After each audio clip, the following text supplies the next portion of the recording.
can start off with introductions. My name is Dilawaiz, or I also go by Dil. I'm a senior living in Wallingford, Connecticut. I also go by she, her pronouns. I'm 17, and I am on the advocacy committee of the Boston Coalition Executive Board. Hey guys, my name is Ayat. I am from Boston, Massachusetts.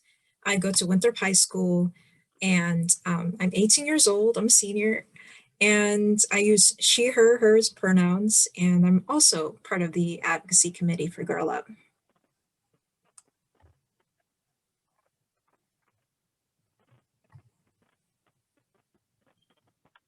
Okay, I'm sorry if the audio isn't the best right now. Hopefully the Wi-Fi and networking is okay, but we're gonna try to get started. So if you guys can't hear, just let us know in the chat. So our grassroots advocacy workshop is split into 4 topics. And we'll start off by defining grassroots advocacy. And next we will start off with defining grassroots and then explain action you can take with Girl Up. And additionally, we will also explain the steps you can take in your very own community. And then lastly, we will describe the steps needed to contact officials and further action.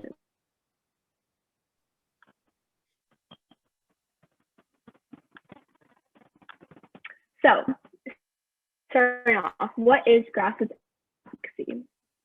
So, grassroots advocacy prompts individuals to engage elected officials on a state, local, and federal level. Grassroots advocates raise public awareness on issues such as general public can influence public perception, regulations, public policy, while direct political lobbying is conducted by professional lobbyists who bring up arguments or for or against a specific measure to legislation and government officials. Grassroots advocacy relies deeply on a citizen-based activism. So where? There are 3 main different sources where grassroots advocacy comes from. There's local, state, and federal.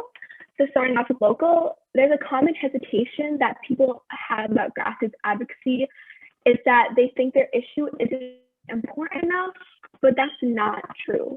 In fact, local grassroots advocacy sometimes ends up becoming the most effective because the issues directly impact their community and their lives as citizens of a town or country. And in state, every state has their respective senators and representatives who care about the voices of their constituents. Advocating at the state level requires an engaged membership, and grassroots advocacy can make more voices heard and impact legislation. And then finally, federal.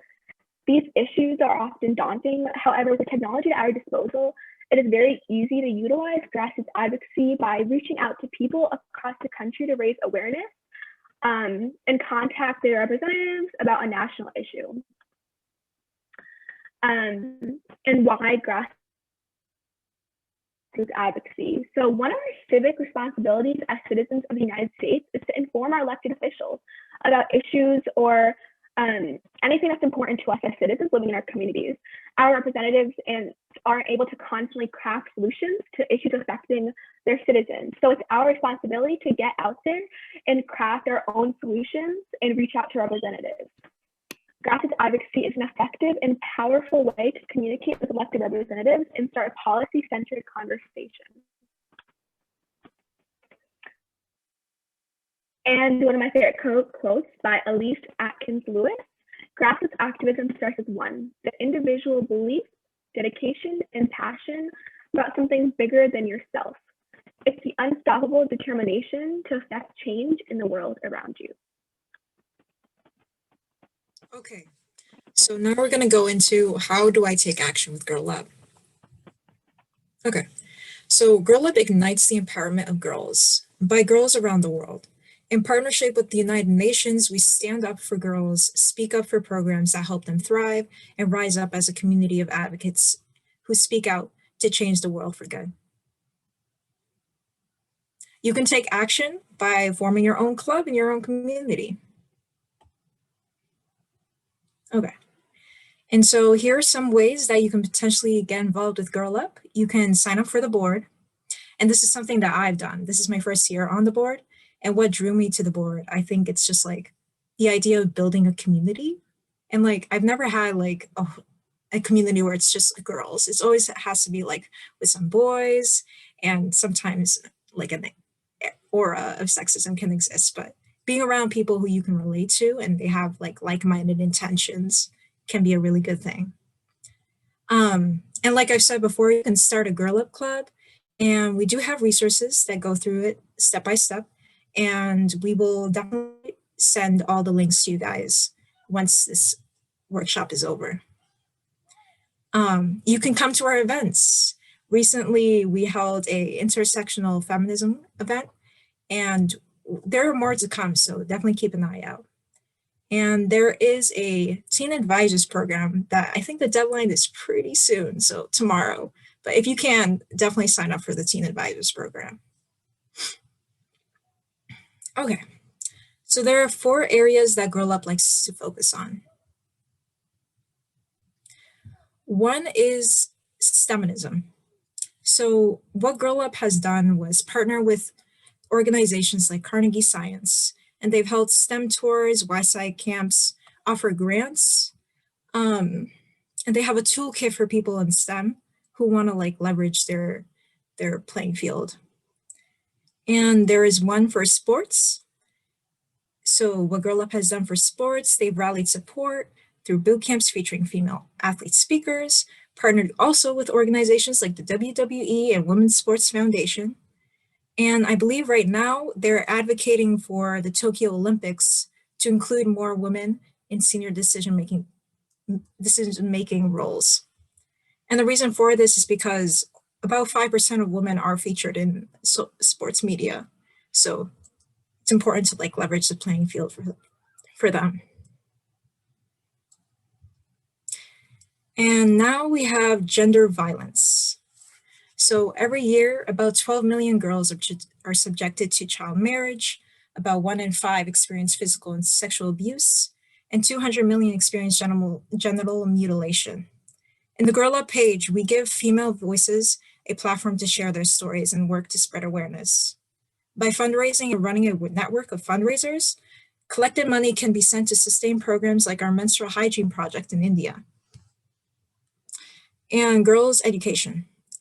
About 131 million girls are out of school globally.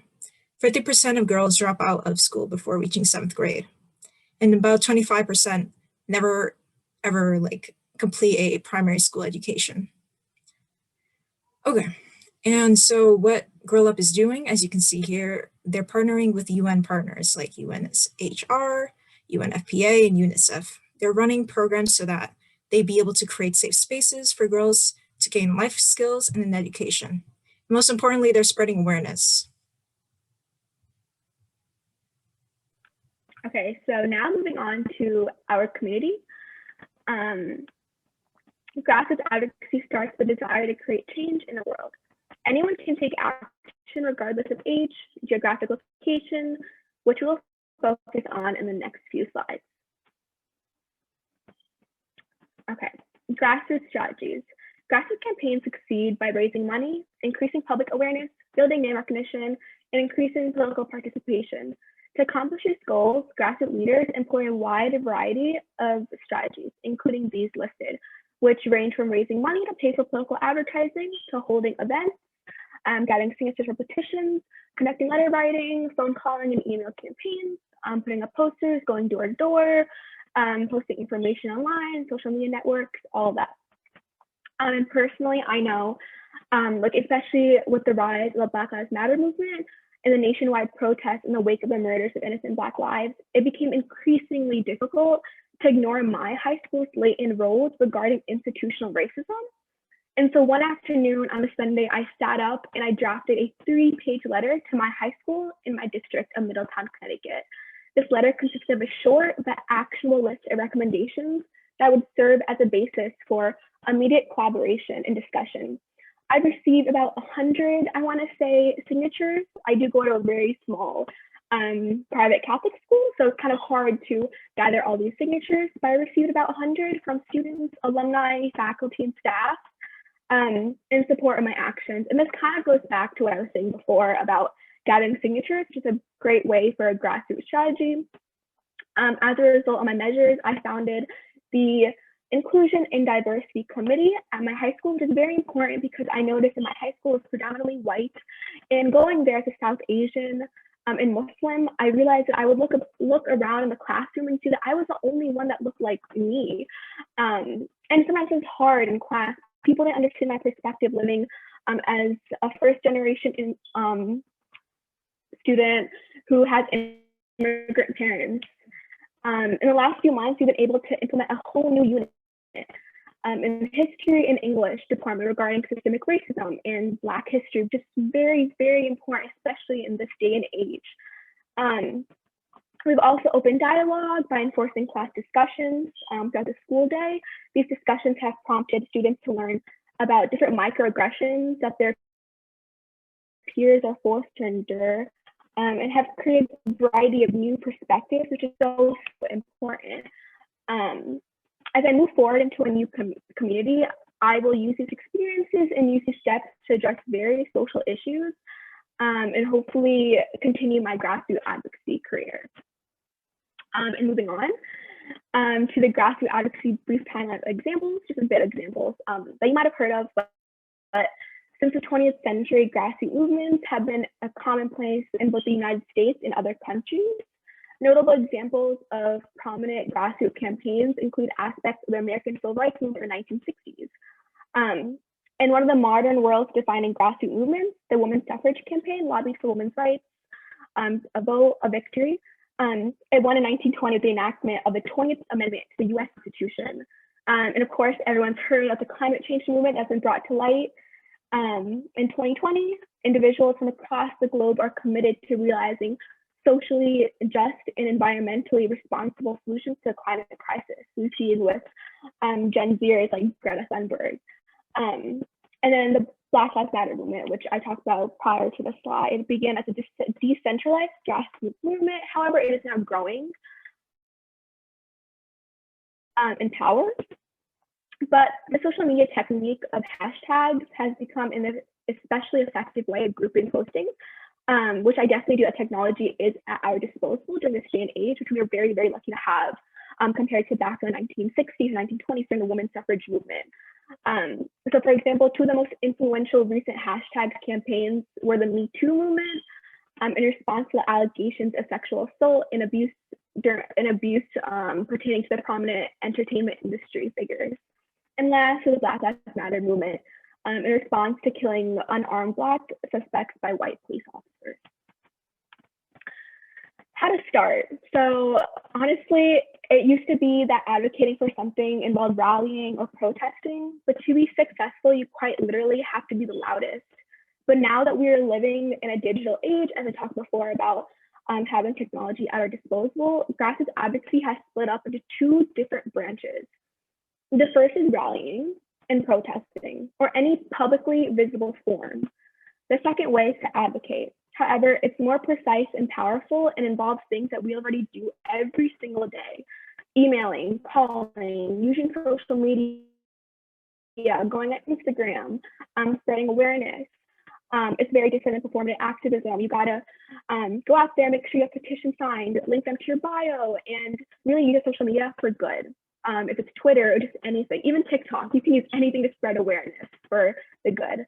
And you can honestly start by simply doing those things. Grassroots advocacy software is your organization's most powerful tool, so use it. Okay, so now let's get into how do you contact officials and take action through that. Okay, if you are a leader in your organization facilitating grassroots campaigns, there are several measures you might want to consider in order to increase your efforts. So here we have three: education, litigation, and organizing. So by education, we're talking about raising awareness so that all your supporters understand what is going on, what the issue is, and how they can advocate for it. Second one is litigation, and this means working within the court. So while not directly influencing legislation, it is connected with the law, and you want to convince, whether it's representatives, officials, you want to convince them to push for your cause.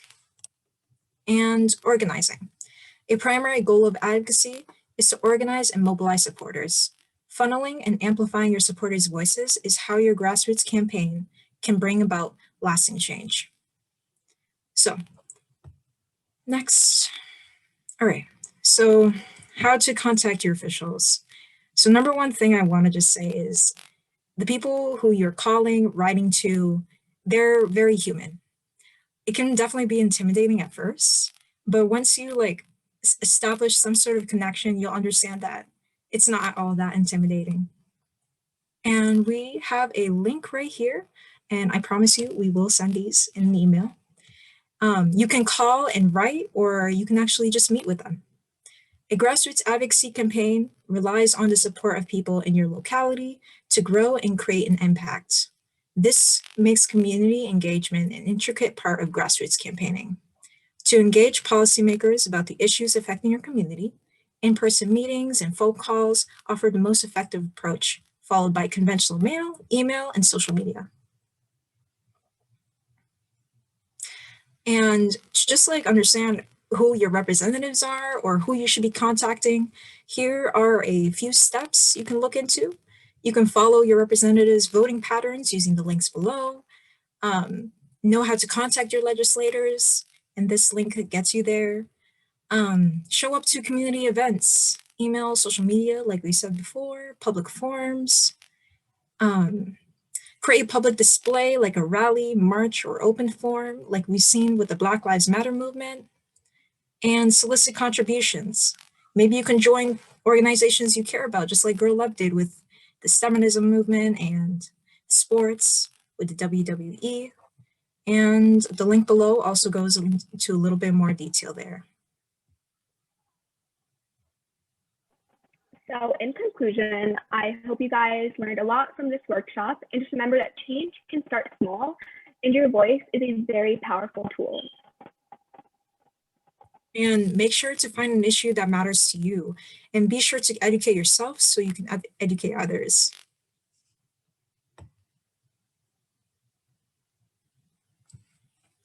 Yeah, and we wanted to like leave you with a special quote. Real change, enduring change happens one step at a time, by Ruth Bader Ginsburg. And we would just want to say thank you again for coming to our workshop. We hope you found it very enlightening, and we hope we equipped you with the skills you need to like start your own grassroots groups or movements. And yeah. Bye guys, thank you so much.